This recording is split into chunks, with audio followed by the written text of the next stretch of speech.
Ydy pawb yn eistedd yn gyfforddus? Dewch rownd, steddwch rownd tân gynta'r flwyddyn.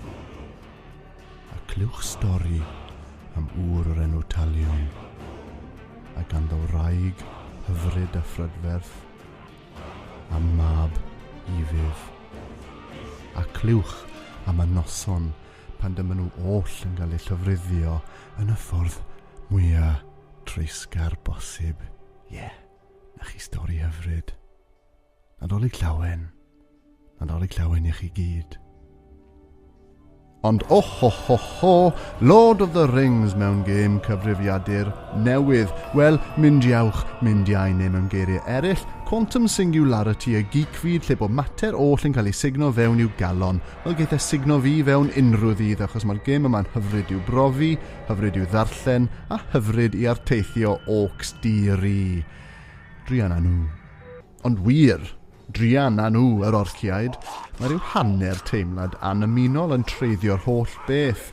Dim digon anymunol i stopio fi rhag brofi'r peth dydd ar ôl dydd, ond digon i fi nodi a sgwennu amdano fan hyn fel rhyw fath o gariad pasif-agresif. Mae'n neis mae'n allan am swper, ond ryd mae'n neis bod ti'n gyginio hefyd. Mae'r modd mae'n person yn gallu difa'r trieiniaid yma yn niferu yn ei cannoedd, ac mae arteithio yn rhan annatod o'r gêm. Yn dod o berson sydd â perthynas toriedig efo gemau sy'n gorfodi chi i lladd creaduriaid am rhesymau hunanol, a dwi'n edrych ar Shadow of the Colossus, Assassin's Creed 3 a Far Cry 3 fan hyn. Mae ymosod ar yr orciaid yn rhywbeth dwi'n neud gan edrych trwy fy mysedd. Sori, gosh, mae hwnna'n edrych yn boenus, fi'n really sori, dyfraich di oedd hwnna, sori, eto, falle bod fi'n rhy sensitif. Mae rhai ym myd adolygu gemau wedi sôn bod lle i ehangu ar y cysyniad yma o fygwth a therfysg yn y gêm i adeiladu'r thema mwyn adlewyrchu math o ymddygiad gan luoedd milwrol yn ddiweddar.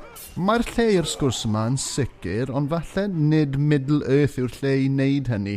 Fantasy yw hwn, fantasy uchel ar hynny. Os nad yw person yn medru dianc i Mordor a bod yn hanner ddyn, hanner ysbryd, heb gorfod meddwl am erchylltra Abu Ghraib neu Guantanamo Bay, yna man i ni brofi gêm BBC News 24 yn lle.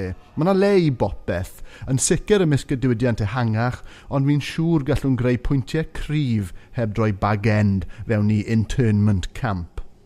Ond nôl i bethau symlach, llen Lord of the Rings. Nes i ddim rhaid gweld y frawddeg yna. Mae'r llen fan hyn wedi ei sgwennu yn bwrpasol ar gyfer y gêm. Dwi'n amau fod gan Monolith Productions gwneithurwyr y gêm rhyw fath o death wish, ond mae'n gweithio, oherwydd yn hytrach na gorfod gwthio cymeriadau adnabyddus mewn i ffurfiau estron i siwtio'r gêm, maen nhw'n gallu creu strwythurau narratif unigryw mwyn gosod cyflymdra a ffatrwm priodol. Ac fel sy'n sôn uwch law, mae'r gêm yn digwydd oll yn Mordor. Ac os chi'n gwybod unrhyw beth am Lord of the Rings, yna mae Mordor fel Tregaron, rhyw fath o faes y gad gwastadol rhwng gwahanol garfannau.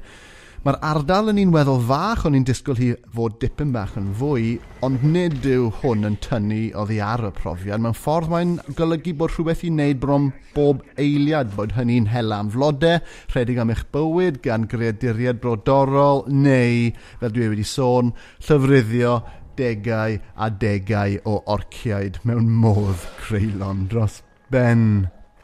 Os o'n i wedi mwynhau bach o liw i weadur tirwedd sydd ar y cyfan yn rhyw lwyd brown neu di, jiw fel Tregaron eto, a'r orciaid oll yn wahanol ar lliw o wyrdd tywyll. Yn rhagwedd mwyaf lliwgar yw'r hynny o rheoli eich prif gymeriad, Talion, sy'n ddyn crac iawn wrth ymladd a brwydro i'r esgyn ei elyn, Sauron. Wel, digon teg wir, achos mae'n cychwyn y gêm yn gwylio ei deulu yn cael ei llofruddio, a wedyn fe yn cael y chop i hun.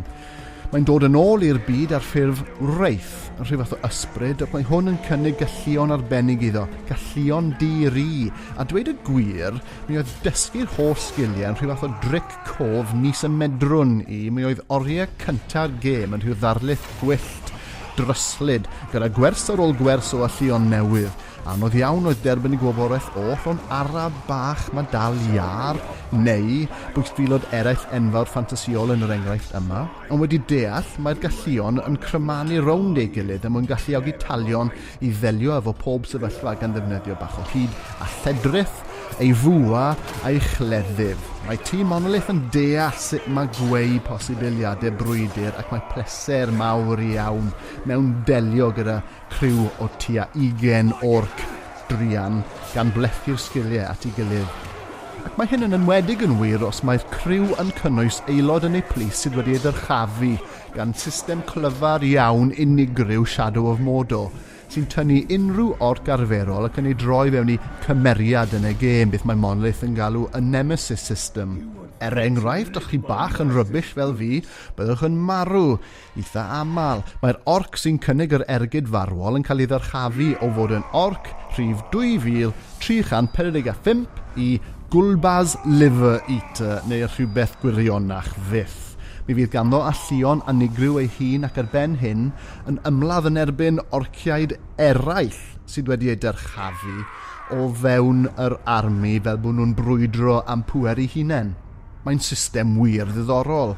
Os yn ddibwynt yn ystod narratif ehangach y gêm, ond mae ar ei phen hi efo buzzwords diweddaraf gymyddio, sef emergent gameplay.